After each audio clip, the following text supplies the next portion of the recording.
Bismillah, Assalamualaikum warahmatullahi wabarakatuh. Salam sejahtera untuk kita semua. Adik-adikku sekalian, saya Andi Sudimas Sulaiman, Gubernur Sulawesi Selatan, mengucapkan selamat datang dalam program Smart School Dinas Pendidikan Provinsi Sulawesi Selatan. Hari ini adik-adik sekalian akan mengikuti pembelajaran hybrid dalam program Smart School. Aplikasi Smart School adalah sebuah pendekatan dengan tetap mengedepankan sebuah pendidikan dengan digital approaching untuk kemudian mengedepankan kualitas dan mutu pendidikan yang diterima siswa secara seragam di seluruh wilayah Sulawesi Selatan termasuk di pelosok-pelosok. Program ini bukan hanya memberikan kepada adik-adik sekalian pengalaman belajar yang baru, namun juga memberikan fasilitas kebutuhan dengan fitur bermanfaat seperti rekaman video pembelajaran yang dapat diulang, trik-trik penyelesaian soal, ujian-ujian serta sarana konsultasi pembelajaran dari guru-guru terbaik di Sulawesi Selatan. Sering-sering mengakses aplikasi Smart School melalui gawai yang adik-adik sekalian miliki di setiap kesempatan yang dimiliki. Untuk seluruh adik-adikku sekalian yang saya cintai, saya banggakan, selamat belajar dan semoga ilmu yang didapatkan bermanfaat untuk menambah pengetahuan pendidikan adik-adik sekalian. Salam kita pada salam. Assalamualaikum warahmatullahi wabarakatuh. Salam sejahtera untuk kita semua.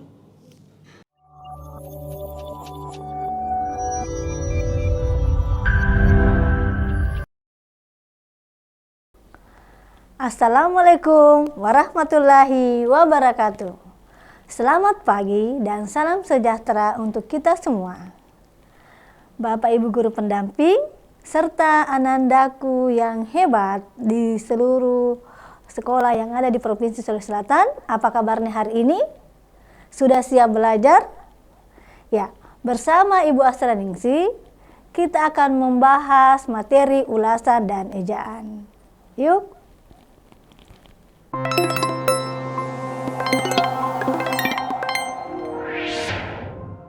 Ananda, adapun tujuan pembelajaran hari ini adalah yaitu peserta didik dapat memahami struktur teks ulasan.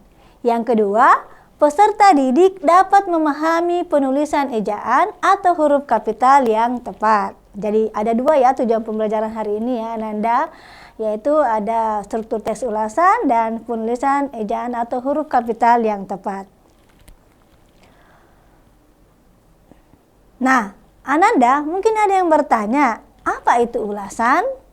Ya, jadi teks ulasan atau sering disebut resensi atau review merupakan teks yang mengupas, menafsirkan, atau mengomentari sebuah karya fiksi dan non-fiksi yang dimuat pada koran, majalah, dinonton pada TV atau YouTube, dan dipublikasikan di website atau laman.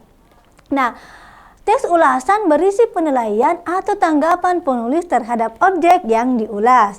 Nah, penulis memberikan informasi kepada pembaca mengenai standar kelayakan dan kepatutan suatu karya. Penilaian tersebut berisi kelebihan dan kekurangan karya tersebut. Nah, Ananda, ada beberapa struktur teks ulasan. Yang pertama ada identitas, ada orientasi, ada tafsiran, ada evaluasi, dan rangkuman. Nah, mungkin Ananda penasaran, apa itu identitas, apa itu orientasi, apa tafsiran, evaluasi, dan rangkuman? Ya, sekarang kita lanjut ke pembahasan berikutnya. Nah, identitas itu dalam karya mencakup judul karya, pembuat atau pengarang, waktu peluncuran karya, dan lainnya. Bagian ini bisa disusun sebelum teks ulasan atau tidak dinyatakan secara langsung seperti pada teks ulasan film dan lagu. Contoh, identitas novel mencakup judul, pengarang, penerbit, tahun terbit, tebal halaman, ukuran buku, bahkan harga buku. Nah, selanjutnya ada orientasi. Orientasi itu berisi gambaran umum, karya, atau benda yang akan diulas. Nah, gambaran umum karya atau benda tersebut dapat berupa nama, kegunaan, dan sebagainya. Nah, sekarang kita lanjut. Ada tafsiran. Nah, struktur teks ulasan berikutnya ini adalah tafsiran, yaitu berisi pandangan sendiri mengenai karya atau benda yang diulas. Bagian ini dilakukan setelah mengevaluasi karya atau barang tersebut.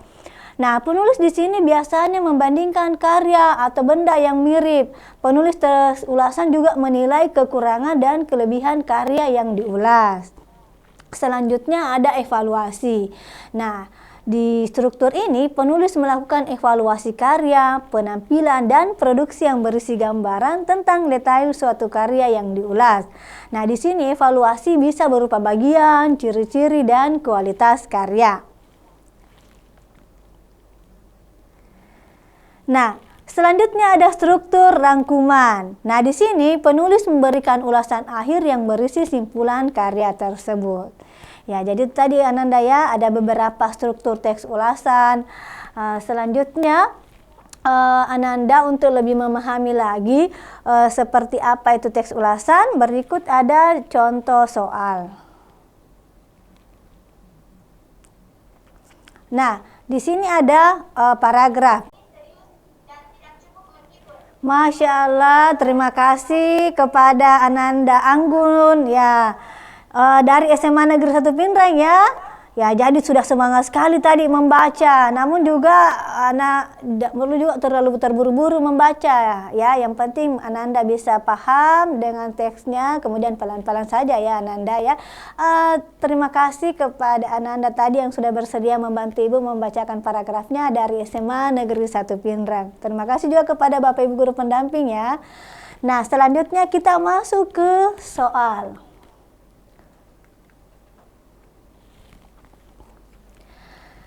Nah, pertanyaannya adalah masalah yang dinilai dalam penggalan resensi tersebut adalah A.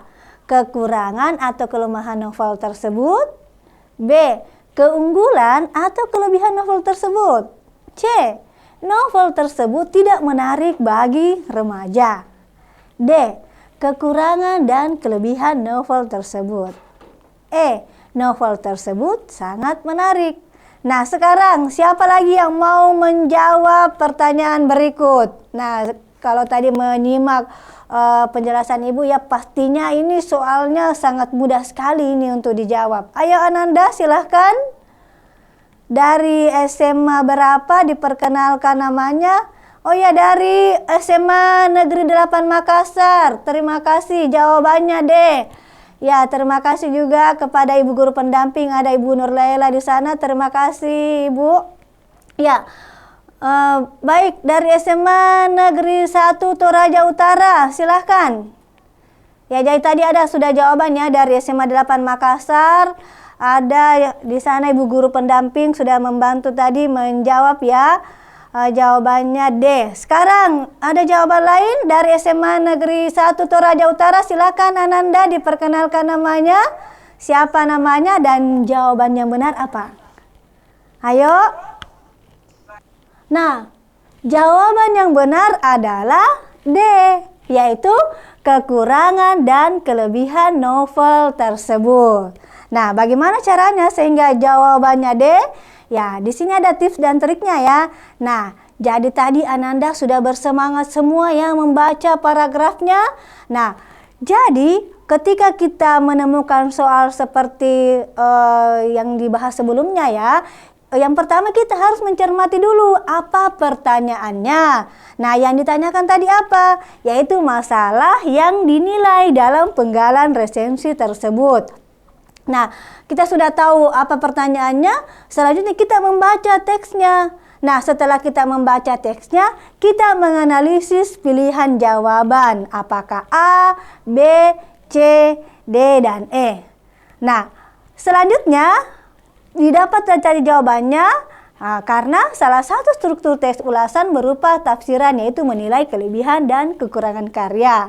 Nah, jadi tadi sudah menjawab D, selamat. Dan yang belum tepat tadi jawabannya tetap semangat ya Ananda, tidak apa-apa, namanya sama-sama belajar ya. Jadi silahkan dikemukakan saja. Kalau Ananda tidak pernah mencoba, mau benar mau salah, pasti tidak tahu yang mana sih jawaban yang benar atau salah. Jadi apresiasi buat Ananda semua yang sudah bersemangat tadi menjawab ya. Baik, kita cek kembali ya jawabannya. Nah, tadi pertanyaannya adalah masalah yang dinilai dalam penggalan resensi tersebut adalah jawaban yang benar yaitu D.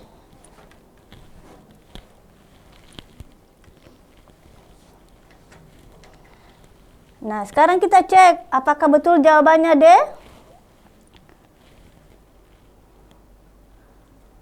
Ya, jadi ini tadi jawabannya ya, D. Nah, sekarang kita cek di paragrafnya. Nah, ini ada satu paragraf ya, terdiri dari beberapa kalimat. Nah, di sini di kalimat pertama itu dijelaskan sulit sekali menemukan kekurangan pada buku ini. Sulit sekali artinya ini merupakan kelebihannya. Nah, kemudian ditambah lagi kalimat berikutnya, semua unsur yang seharusnya dimiliki sebuah karya fiksi terpenuhi dalam buku ini. Wow, berarti ini adalah kelebihannya, ya. Nah, berarti ini merupakan kelebihan, dikemukakan ya kelebihan. Nah, selanjutnya, bagi siswa yang tidak senang membaca karya sastra, memang buku ini tidak begitu menarik. Sebab novel ini serius dan tidak cukup menghibur. Nah, kalau ini malah kebalikannya ya. Kalau yang tadi itu adalah kelebihan, sekarang di kalimat berikutnya itu menunjukkan kekurangan. Nah, karena ini ya bagi siswa yang tidak senang, ada sudah kata kontra di sini ya, tidak senang membaca karya sastra, memang buku ini tidak begitu. Nah, ada lagi kata kontra, tidak begitu menarik. Nah, ini merupakan kekurangan atau kelemahan dari karya yang diulas ya. Jadi, apakah betul tadi jawabannya D? Ya, ada kelebihan dan ada kekurangan. Nah, sekarang silahkan dicek kembali ya di pilihannya. Nah, jadi jawabannya adalah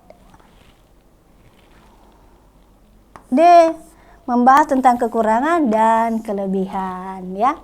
Seperti itu ya Ananda. Nah, kalau untuk bagian A itu hanya membahas tentang kekurangan saja, kemudian bagian B hanya keunggulan saja, kemudian kalau C itu hanya menyampaikan novel tersebut tidak menarik. Ini juga sama menunjukkan kelemahan ya atau kekurangan. Kemudian untuk bagian E juga itu menunjukkan kelebihan atau keunggulan. Jadi jawaban yang tepat adalah D. Ya. Baik, terima kasih Ananda tadi sudah semangat ya. Nah, sekarang kita lanjut ke materi berikutnya. Nah, sekarang kita masuk ke materi ejaan atau huruf kapital. Nah, ini ya. Dalam mempelajari ini ada beberapa bagian. Yang pertama itu bagaimana sih penulisan ejaan pada nama diri dan gelar, ya. Jadi yang pertama, huruf kapital dipakai sebagai huruf pertama unsur nama orang, termasuk nama julukan. Misalnya Amir Hamzah, Dewi Sartika, Rudolf Diesel, Halim Perdana Kusuma. Jadi ada beberapa huruf ya yang di awal kata itu ditebalkan, itu membuktikan bahwa penulisan huruf kapital nama diri ya, seperti itu. Ada Amir Hamzah diawali dengan huruf kapital A, kemudian ada selanjutnya di bagian bawah itu ada Dewi Sartika, kemudian Rudolf Diesel, kemudian Halim Perdana Kusuma. Jadi ini ya yang dimasukkan Ananda ya, huruf kapital. Ini huruf kapital pada unsur nama orang. Seperti itu ya. Nah, namun ada yang menjadi catatan di sini Ananda. Huruf kapital tidak dipakai sebagai huruf pertama nama orang yang merupakan nama jenis atau satuan ukuran. Misalnya ikan mujair itu tidak menggunakan huruf kapital ya. Ini tidak menggunakan huruf kapital ini, tetapi tetap menggunakan huruf kecil. Mesin diesel ini juga tetap huruf kecil. Ya, 5 ampere itu tidak menggunakan huruf kapital, tapi menggunakan huruf kecil ya. Ikan mujair, ikan bandeng, dan sebagainya itu menggunakan huruf kecil, tidak dipakai huruf kapital. Nah, selanjutnya catatan yang kedua, huruf kapital tidak dipakai untuk menuliskan huruf pertama kata yang bermakna anak dari, seperti bin, binti, boru, dan fan atau huruf pertama kata tugas. Misalnya Abdul Rahman bin Saini, Siti Fatimah binti Salim, Indayani Boru Sitanggang. Nah, ini maksudnya bin itu Abdul Rahman, anak laki-laki, anak dari Saini. Itu tidak ditandai atau tidak menggunakan huruf kapital di awal kata bin. Begitupun dengan binti, begitupun dengan boru. Jadi menggunakan huruf kecil. Itu ya catatan yang kedua ya. Nah, jadi Ananda bisa juga langsung ini di screenshot atau di foto untuk lebih memudahkan lagi Ananda memahami materi ejaan atau huruf kapital. Ya, baik, selanjutnya kita lanjut. Nah, penulisan nama diri dan gelar. Yang kedua, huruf kapital dipakai sebagai huruf pertama unsur nama gelar kehormatan, keturunan, keagamaan, atau akademik yang diikuti nama orang, termasuk gelar akademik yang diikuti nama orang. Misalnya Sultan Hasanuddin, Mahaputra Yamin, Haji Agus Salim, Imam Hamba, dan sebagainya yang menggunakan juga gelar yang misalnya Asrianingsi, S titik itu diawali dengan huruf kapital. Nama gelar akademik ya. Nah, ini Ananda ya, ada penandanya. Ini yang ditebalkan, ini menggunakan huruf kapital, huruf kapital, huruf kapital. Ya, diawali dengan huruf kapital. Nah, selanjutnya huruf kapital dipakai sebagai huruf pertama unsur nama gelar kehormatan, keturunan, keagamaan, profesi, serta nama jabatan dan kepangkatan yang dipakai sebagai sapaan. Misalnya, nah di sini ya ada kata yang mulia itu diawali dengan huruf kapital Y ya, kemudian M mulia, kemudian sultan, kemudian kiai, kemudian dokter diawali dengan huruf kapital. Misalnya juga kata bapak atau ibu itu harus diawali dengan huruf kapital. Ya. Selanjutnya, huruf kapital dipakai sebagai huruf pertama unsur nama jabatan dan pangkat yang diikuti nama orang tertentu, nama instansi atau nama tempat. Misalnya, Wakil Presiden Adam Malik, Perdana Menteri Nehru, Profesor Supomo, Laksamana Muda Udara Hussein Sastra Negara.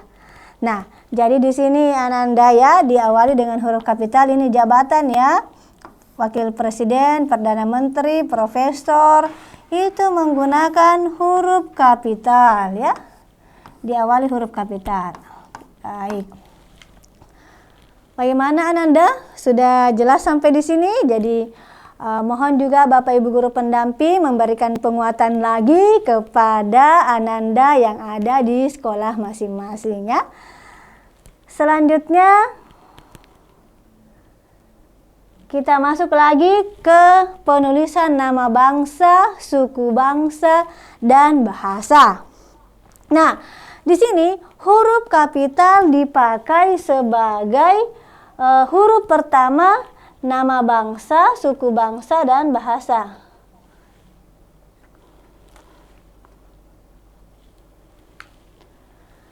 Nah, contohnya bangsa Indonesia, suku Dani, bahasa Bali, suku Bugis, suku Makassar, bahasa Makassar itu diawali dengan huruf kapital ya.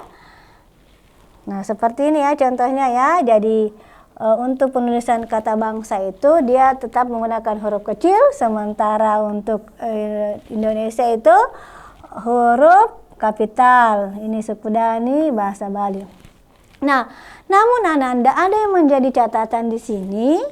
Nama bangsa, suku bangsa, dan bahasa yang dipakai sebagai bentuk dasar kata turunan tidak ditulis dengan huruf awal kapital.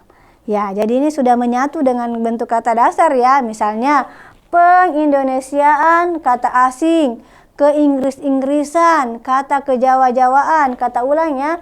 Jadi ini maksudnya tidak ditulis atau diawali dengan huruf kapital. Jadi meskipun dia nama bangsa itu atau nama suku, tetapi ketika dia menyatu dengan merupakan bentuk kata dasar, bentuk dasar kata turunan itu tidak diawali dengan huruf kapital.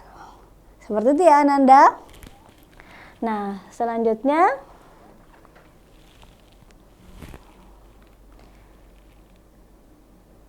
kita masuk lagi ke penulisan nama geografi.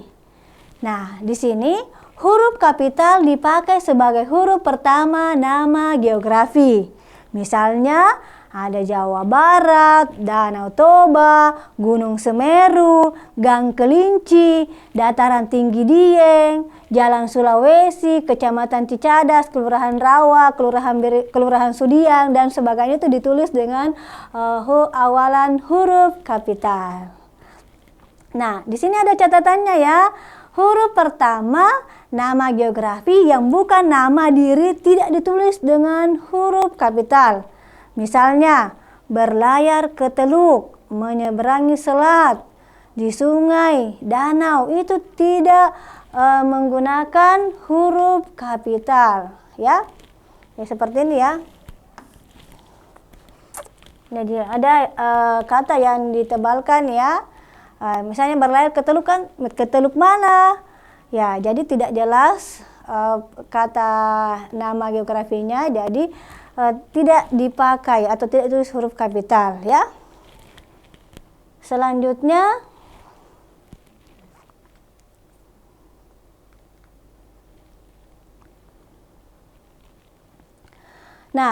yang menjadi catatan yang kedua di sini adalah huruf pertama nama diri geografi yang dipakai sebagai nama jenis tidak ditulis dengan huruf kapital.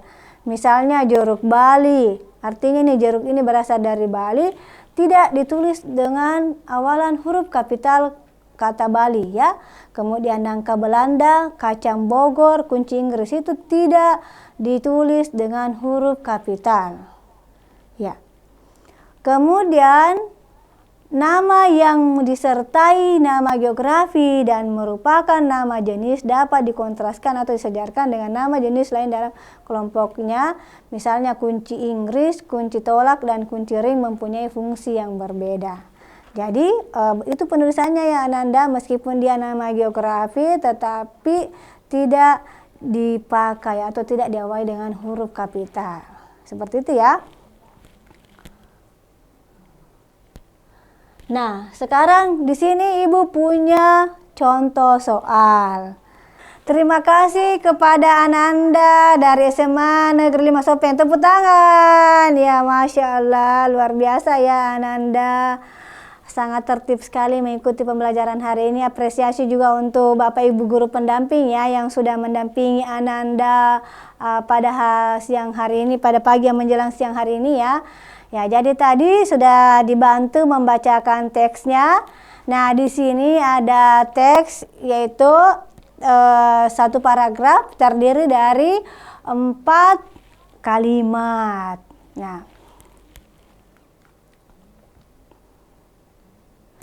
Nah, sekarang pertanyaannya, kalimat yang menggunakan huruf kapital secara tepat adalah kalimat A. 1, B. 2, C. 3, D.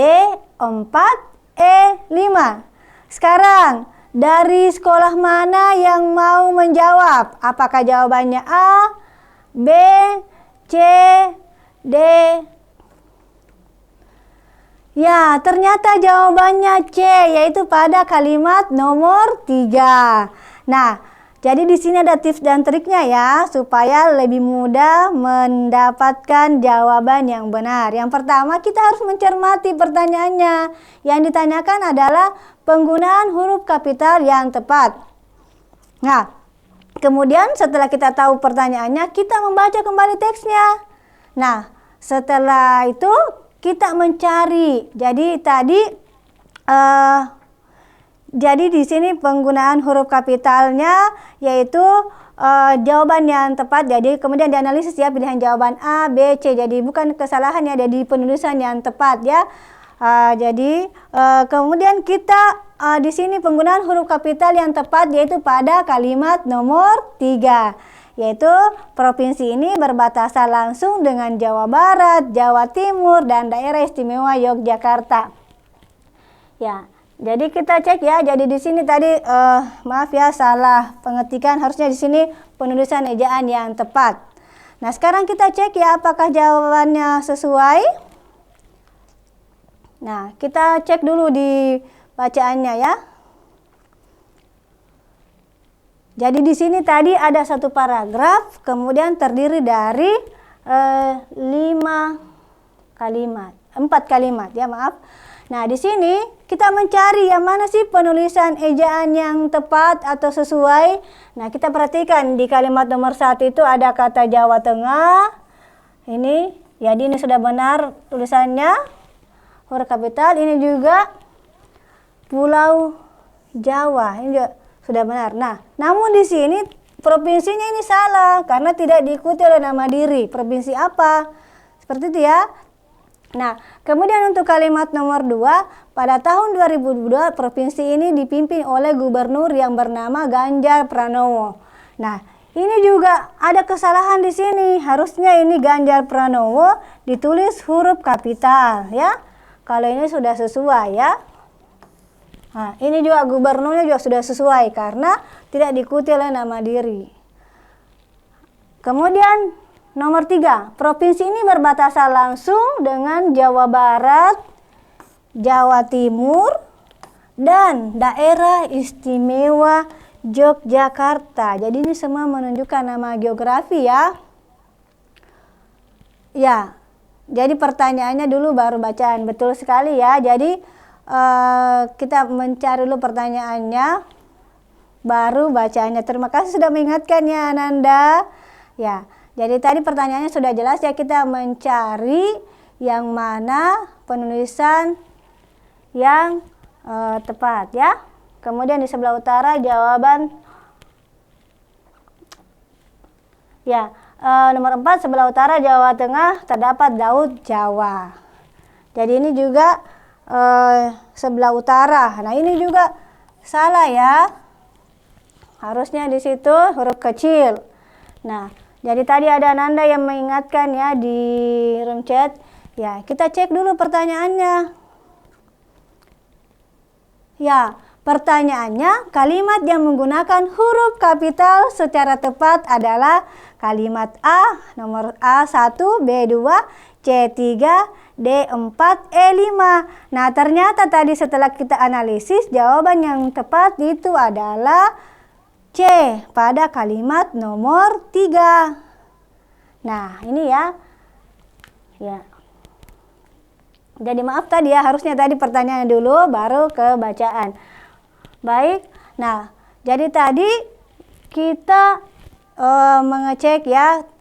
Pertama ini tadi sudah benar. Nah, kemudian yang salah itu ini ya, provinsi, karena tidak diikuti oleh nama diri. Nama geografinya di mana, provinsi mana. Seandainya menyebutkan provinsi Sulawesi Selatan, berarti itu diawali dengan huruf kapital ya. Kemudian Pulau Jawa sudah benar. Nah, kemudian untuk kalimat nomor 2 ada kata harusnya ini menggunakan huruf kapital tetapi ditulis dengan huruf kecil. Berarti kalimat nomor 2 juga bukan pilihan jawaban yang benar. Nah, selanjutnya nomor 3. Nah, provinsi ini berbatasan langsung dengan Jawa Barat, Jawa Timur, Daerah Istimewa Yogyakarta itu sudah benar. Berarti ini jawaban yang paling benar. Kemudian untuk nomor 4, kesalahannya itu sebelah utara Jawa Tengah terdapat Laut Jawa. Nah, di sini ada yang salah. Harusnya di sini ditulis huruf kecil. Ya, seperti itu. Baik Ananda, jadi itu tadi ya cara menjawab atau memilih jawaban yang benar terkait penulisan ejaan yang tepat. Baik, kita melangkah ke soal berikutnya.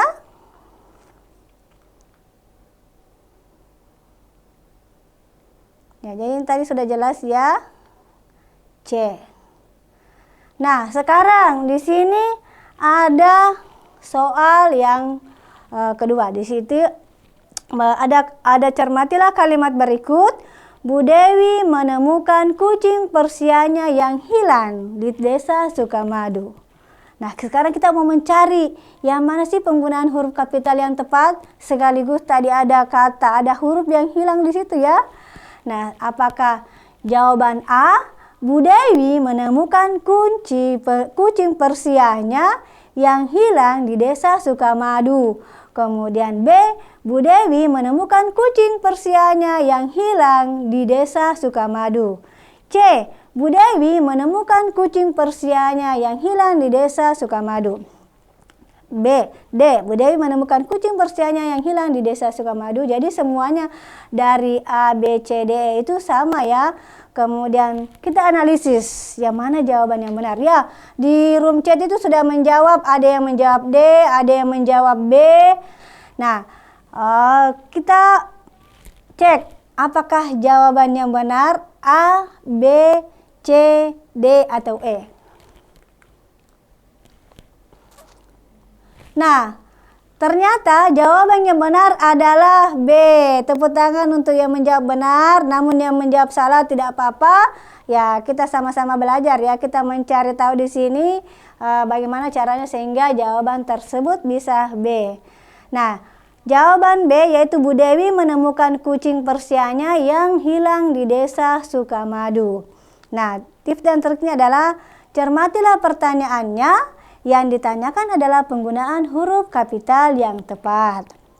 Bacalah kembali teksnya, kemudian carilah penulisan ejaan yang tepat, analisislah pilihan jawaban A, B, C, D, dan E.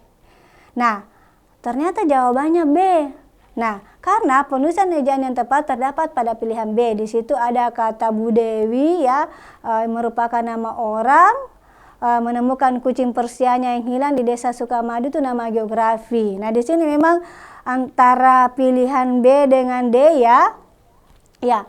Baik, jadi mohon juga Bapak Ibu guru pendamping ya mendampingi Anda memberikan penguatan, dan mohon juga untuk kolom chatnya anak dipergunakan sewajarnya saja ya terkait pembelajaran hari ini. Nah, sekarang kita cek dulu pertanyaannya. Nah, yang ditanyakan apa? Penggunaan huruf kapital yang tepat ya. Nah, di sini sama semua ya. Untuk pilihan A, kita lihat dulu yang mana jawaban yang paling tepat. Nah, ini Bu Dewi, huruf kapital sudah benar karena nama orang ya. Kemudian di desa Sukamadu, ini nama geografi, berarti ini salah, harusnya dia huruf kapital. Ya. Sekarang untuk bagian B sudah benar. Nah, kemudian jadi jawaban yang benar adalah B, ya. Nah, sekarang bagian C. Bu Dewi sudah benar. Nah, di sini ada kata kucing Persianya itu tidak menggunakan huruf kapital, ya. Seperti itu. Jadi tidak dipakai untuk penulisan huruf kapital. Ya, jadi ini juga ini harusnya salah di sini ya, di sini juga harusnya salah. Kemudian D, Bu Dewi menemukan kucing Persia yang hilang di desa Sukamadu. Ini juga sama ya. Nah, jadi sudah benar kata nama geografinya dan nama orangnya, tetapi ada lagi penulisan kucing Persianya atau nama binatangnya yang berasal dari Persia. Seperti tadi ada jeruk Bali, itu tidak mesti ditulis huruf kapital ya. Kemudian bagian E, Bu Dewi menemukan, nah ini sudah salah ya. Jadi jawaban yang benar adalah B. Ya. Ya, jadi seperti itu ya Ananda. Mudah-mudahan bisa dipahami penjelasan Ibu hari ini. Terima kasih sudah berpartisipasi aktif, dan mohon Bapak Ibu guru pendamping lebih memberikan lagi penguatan kepada Ananda ya terkait materi hari ini, yaitu ulasan dan ejaan. Ya, karena kita dibatasi oleh waktu ya Ananda, Ibu rasa pertemuan hari ini cukup sampai di sini. Namun sebelum ditutup, Ibu mau meminta refleksi dari Ananda yang ada di sekolah masing-masing. Ya, silahkan berikan refleksinya anak. Jika ada kendala-kendala atau hal-hal yang masih kurang atau belum dipahami, silahkan disampaikan kepada Ibu supaya menjadi bahan pembelajaran untuk pertemuan berikutnya. Baik, Ibu rasa pertemuan hari ini cukup sampai di sini. Terima kasih khususnya kepada Bapak Ibu guru pendamping dan anak-anakku sekalian yang ada di seluruh Provinsi Sulawesi Selatan itu yang sudah semangat mengikuti pembelajaran hari ini terkait ulasan dan ejaan. Semoga bisa bermanfaat ya dan bisa dipahami materinya terkait pembelajaran bahasa Indonesia hari ini. Ibu akhiri dengan ucapan Assalamualaikum warahmatullahi wabarakatuh.